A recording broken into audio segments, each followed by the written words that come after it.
National Security Advisor to the President, John Bolton, was fired. Now, I saw him on Twitter saying, hey, I quit. Too late, you've been fired. John Bolton says he quit. He quit yesterday. He wanted to quit yesterday, but Donald Trump wouldn't let him. He told him to sleep on it, or let's sleep on it. And then this morning, very publicly on Twitter, Donald Trump gave him the boot. President Trump dropping the bombshell on Twitter, saying about his national security advisor, I informed John Bolton last night that his services are no longer needed at the White House. I disagreed strongly with many of his suggestions, and therefore I asked John for his resignation, which was given to me this morning. The surprise announcement just an hour before this briefing that the White House earlier said Bolton would attend. Secretary of State Mike Pompeo, who repeatedly clashed with Bolton, insisting he was not blindsided. Was it news to you today? I'm never surprised. We work very closely with the President of the United States. I think we have a pretty good understanding of how he's thinking about things. But Bolton, seen here outside the West Wing this morning, later texting me that he was not fired. I offered to resign last night. He never asked for it, directly or indirectly. I slept on it and resigned this morning. The chaos capping off Bolton's tumultuous 17-month tenure. They should listen to the president. The president who campaigned on ending wars, often joking about having a hawkish national security advisor. I actually temper John, which is pretty amazing, isn't it? Nobody thought that was going to happen. I'm the one that tempers him, but that's okay. Still, their disagreements have been piling up, including the president's visit with Kim Jong-un at the DMZ, a meeting Bolton opposed. The planned strike on Iran in retaliation for a downed U.S. drone. Bolton lobbied for it. President Trump called it off. I didn't like it. I didn't think it was proportionate. And just days ago, the president and Bolton disagreeing over Mr. Trump's plan to hold Afghanistan peace talks with the Taliban at Camp David. It was my idea, and it was my idea to terminate it. I didn't discuss it with anybody else. President Trump now looking for a fourth national security advisor in less than 3 years. The first he fired, Michael Flynn, in court today for lying to the FBI. Now another shakeup at a critical time. When the president makes a decision like this, he's well within his rights to do so. All of this happening at a crucial moment, with Secretary of State Mike Pompeo telling me today that he could foresee a meeting between President Trump and Iran's leader later this month without preconditions. Okay, so now there's a lot of conversation about this on Twitter, Facebook, YouTube, everywhere. Everyone's talking about John Bolton getting the axe.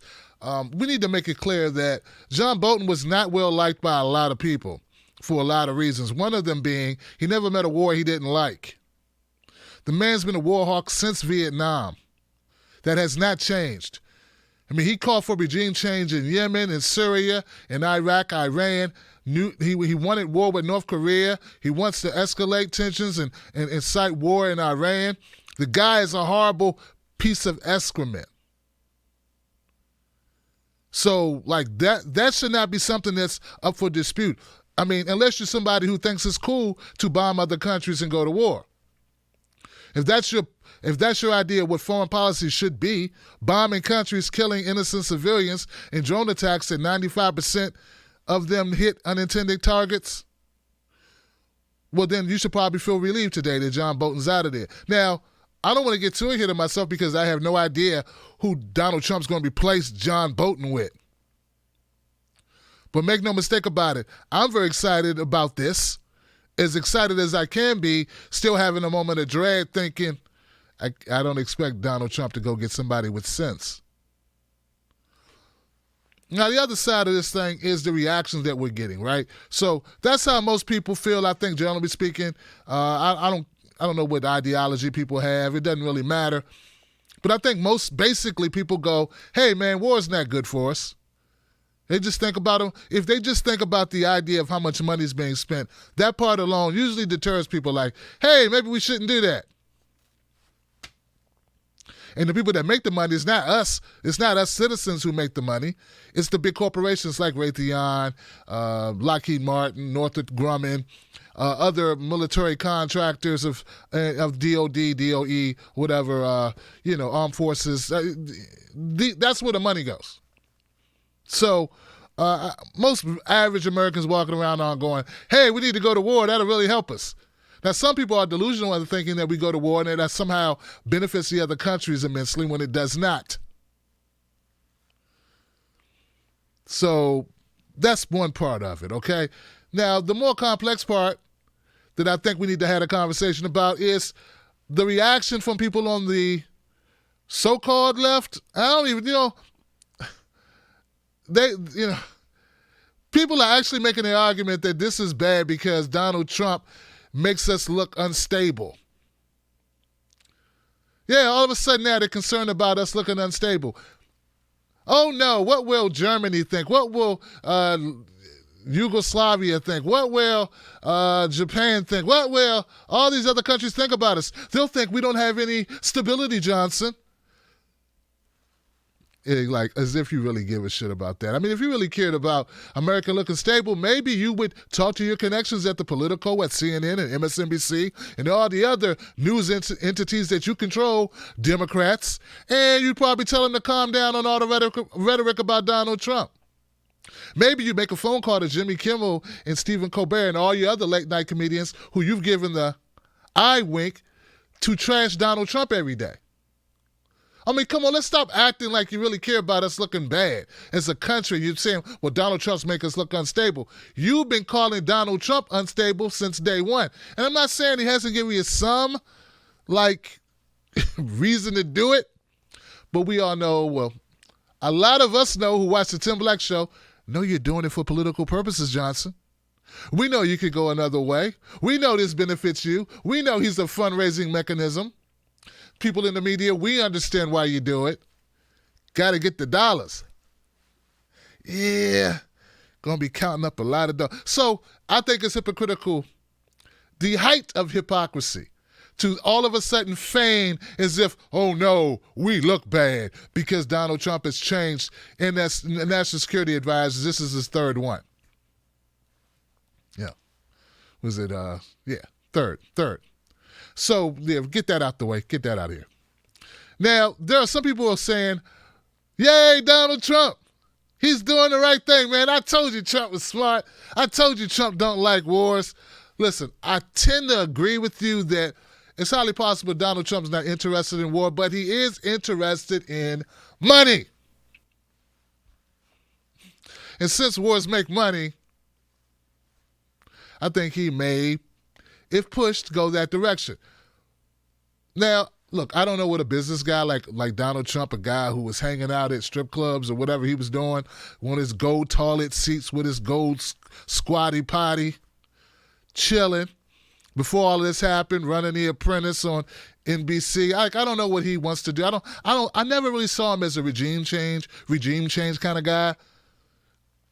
Maybe a tie change kind of guy. But not a regime change kind of guy. So I kind of get your point there. But let's keep it real for a second. A lot of people say Donald Trump's not a political animal, but he has morphed into one. He is a person who likes to win at games. Even likes golf. I heard he's horrible at golf, but people let him win because he likes to win. Even when he sucks. He doesn't even care if he shouldn't win. Like all the joy for a normal person would be sucked out of it if you knew you didn't really win and somebody's letting you win. It's like, hey, that's almost insulting. You think I have no skills, right? Not Donald Trump. Donald Trump's fine with people throwing the game, letting him get the W when he doesn't deserve it. So the point of me saying all that is this.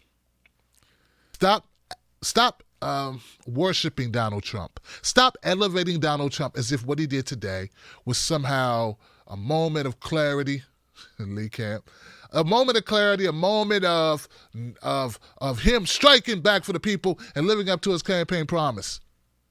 Okay? Just calm down on all that rhetoric because it is election time, and I think Donald Trump's been planning this all along. He was going to get rid of this guy. You heard, Pompeo? He said, hey, I'm not surprised at all. Kind of knew this was going to happen. He's been kind of signaling it. Donald Trump's making John Bolton the fall guy. Yeah, Bolton's a horrible individual. We know this Colonel Sanders-looking mofo, sadistic Colonel Sanders, torture animals, small animals and kids, John Bolton, this Ned Flanders on PCP-looking mofo with probably bodies buried in his backyard. This guy this Nazi bastard, this warmongering sack of excrement, this warmongering piece of garbage with the ability to walk upright for some strange reason. Like, no one's taking anything away from his horridity, his absurdity, his depravity, okay? His dollar over human being nature, right? No one's taking that away from him. But that doesn't automatically mean that Donald Trump is the opposite. All right? And to that point, I got a couple of tweets that I thought were fantastic that crystallized this whole point that I'm trying to make.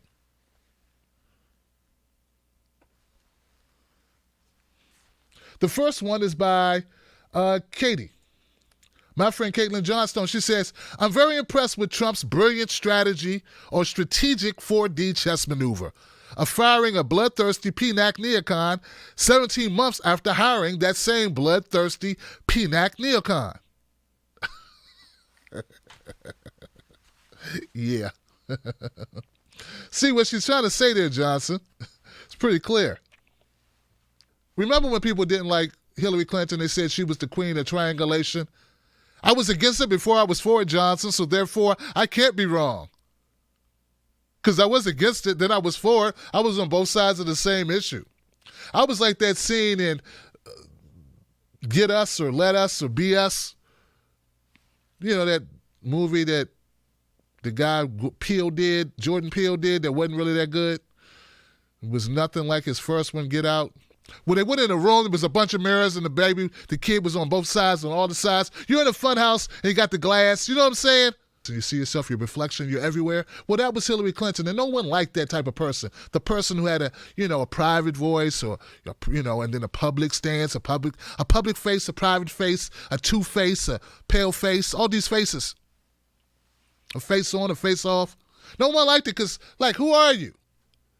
It's too scary. We don't know who you're going to be tomorrow. Well, that's sort of like the same thing the Trumps learned. Yeah, you can't say I want credit for firing a guy that you hired. Yeah, come on. Well, I let her go. Well, you slept with her and you had babies with her first. But I got out. Yeah, after almost a lot longer than it could have took, Johnson. It's not like you had to go and get, like, an annulment. Could have just said leave. What stopped Donald Trump from getting rid of this guy a long time ago? So what I'm saying is Donald Trump wants it both ways. He wants to get credit for getting rid of the guy he should have already gotten rid of. Anyway, so also with a similar comment that I also agree with that crystallizes this moment is Aaron Mate.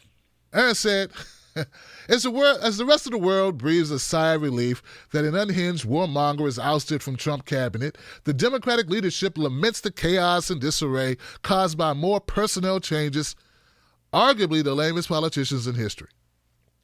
Today's action, this is Chuck Schumer. Today's action by real Donald Trump is just the latest example of his government by chaos approach and his rudderless national security policy. When Ambassador Bolton's extreme views aren't enough for you, the U.S. is headed for even more chaotic times. Nancy Pelosi said this with her enlightenment. John Bolton's sudden departure is a symbol of the disarray that has unnerved our allies since day one of the Trump administration. Steady leadership in strategic foreign policy is key to ensuring America's national security. It's all political speak. It's garbage. This is just the beckoing and bellowing and throw anything against the wall that might stick, that might hurt Donald Trump in the 2020 election. Because we want to run a flavorless, milquetoast Democrat, and hopefully we can hurt Donald Trump enough where that might actually win. It won't, Nancy. No matter how much you want to make this a partisan thing. Hey, look, man. John Bolton was a tornado of indecency. He was a hailstorm of hate and pain and agony to people all across the globe. And when you miss that thing, or when you get rid of it, or you find a way to fend it off, people rejoice about it. And no matter how much you hate Donald Trump or how much you want to beat Donald Trump, that's not going to change. Donald Trump was the guy who got rid of him. All this jockeying for position about making this look like a bad day, hey, it's not going to work. I understand why you're doing it, and I understand it's going to get a lot of retweets, like that guy Chris Murphy. It's lame. What a lame ass.